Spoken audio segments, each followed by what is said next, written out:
Hello class, welcome back. Today we will be starting new chapter 5, plant reproduction. In our previous class we have already discussed in our previous chapter we have already discussed about flower and its parts. I hope you know all those things properly, right?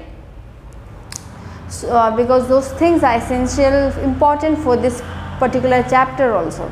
So first let us understand what is reproduction. Okay, as we all know, one of the distinguishable characteristic which distinguishes living thing from a non-living thing is living things are able to reproduce. Now what do you mean by reproduction? Reproduction means ability of a living things to give rise to a young ones. Okay, that's called reproduction. Plants and animals both undergo reproduction, that means both of them produce young ones. Okay, so in this chapter we will be discussing only about plant reproduction. Now for plant reproduction to take place, two steps is essential. Okay, number one would be pollination and number two would be your fertilization. Okay, so number one would be pollination and number two would be fertilization. In our chapter 4 we have already discussed about what is pollination, types of pollination. Okay, so in this chapter we will be taking up only fertilization. Okay, even though let me give you a brief idea about pollination. Pollination means transfer of a pollen grains. Pollen grains in case of plants is your male gamete. Pollen is your male gamete.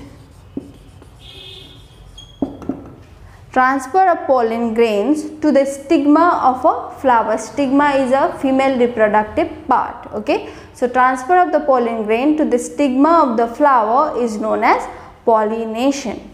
Okay, now once the pollen grains are transferred to the stigma of the flower, what happens is certain sugary secretion takes place in the stigma, because of which your pollen grains produces pollen tube. Now with the help of pollen tube only, your male gamete in the present in the pollen grain is going to fuse with the egg cell present inside the ovule in a ovary. Okay, so your ovule is a female gamete. So your ovule is a female gamete. So for reproduction to take place, first pollination has to take place. Pollination means transfer of a pollen grains from stigma from anther to the stigma of the flower. If this is your stigma, transfer of the pollen grains to the stigma of the flower. Okay, once the pollen grain sticks to the stigma, what happens is pollen tube is formed. Okay, now your pollen grain has two type of nucleus, one to form a pollen tube and another is a germinative nucleus. That means it contains a male gamete. Okay, which is going to fuse with the egg cell present in the ovary. Now this pollen tube will go and connect to the ovule through a microfile. There is a small hole present in the ovule, okay, where your pollen tube is going to connect. Okay, now through this pollen tube only your male nucleus is going to come and then stick to the egg cell present in your ovule. Okay, it's going to go and fuse with this egg cell. Now this fusion of your male gamete with the male nucleus with the egg cell is known as fertilization. Okay, now after this fertilization takes place, what happens to all the different parts of the flower? Your petals, sepals are going to wither off or fall off, right?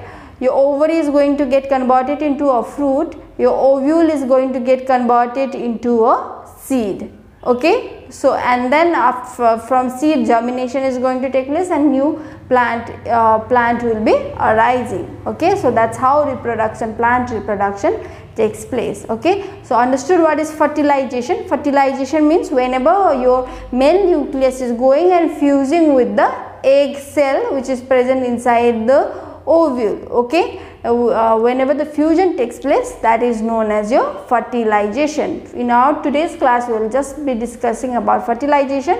Next class, we will be discussing after fertilization, seed formation takes place, and then how the germination is going to take place, that in a detail. Okay.